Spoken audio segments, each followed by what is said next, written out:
Winter sighed dreamily as she watched the love of her life train, except he was shirtless.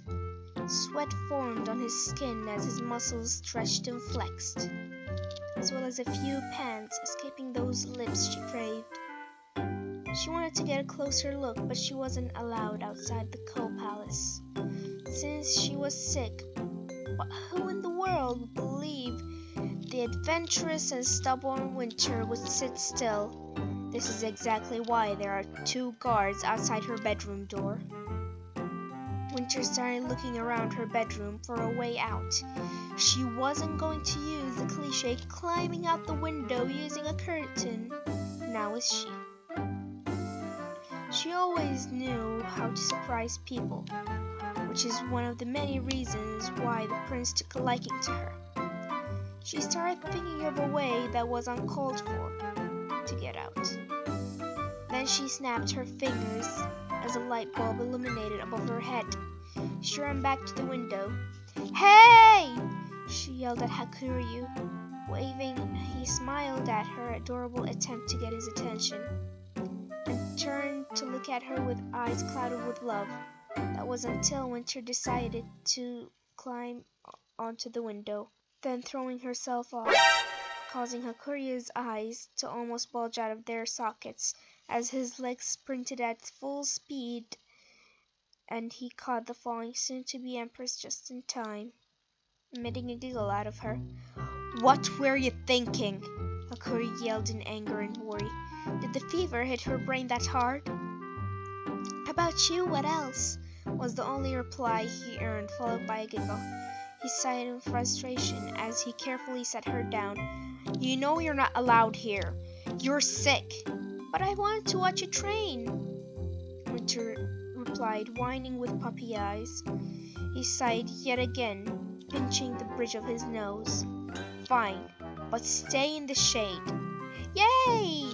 Winter said as she jumped in victory and ran towards the nearby bench in the shade. Time skip brought to you by a drunk Jafar.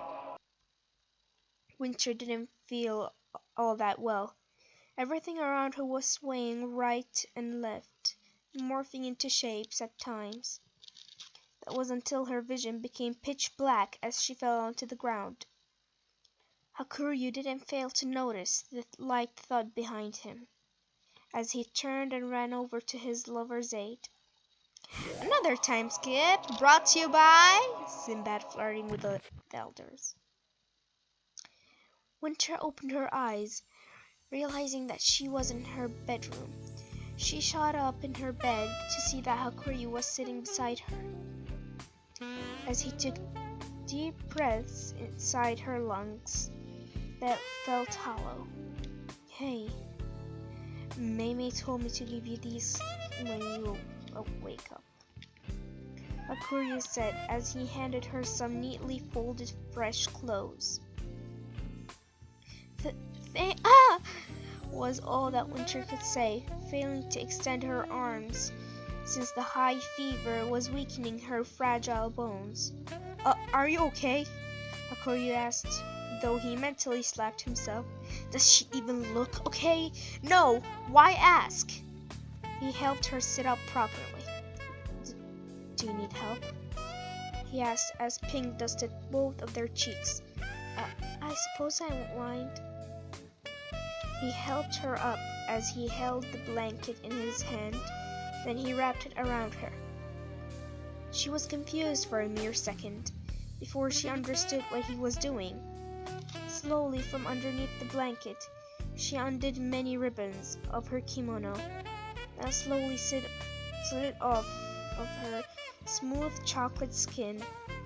She felt her heart race faster as she felt Hakuryu's hand trail down to her elbow before taking the clothes off the bed and timidly handing them to her, giving it his best try not to peek. She shyly took the clothes as she shifted under the blanket, putting them on. Just as she wore the bottom piece, she felt her shoulder become exposed to the cold air, causing her to let a gasp escape her mouth. Then she felt a pair of soft lips on her neck, trailing down to her shoulder, and a disappointed sigh escaping her lover's Well, lips. I hope you like this. I'm sorry. Happy 18th birthday, I shouldn't Winter. be doing this, Bye. especially considering your condition, he said, quickly covering her exposed skin, failing to notice the bruise he left on her neck. Winter finished changing and was carried to her bed, and was cuddled to sleep. "I love you," were the last words she heard before drifting to sleep. Well, I hope you like this. And happy 18th birthday, Winter.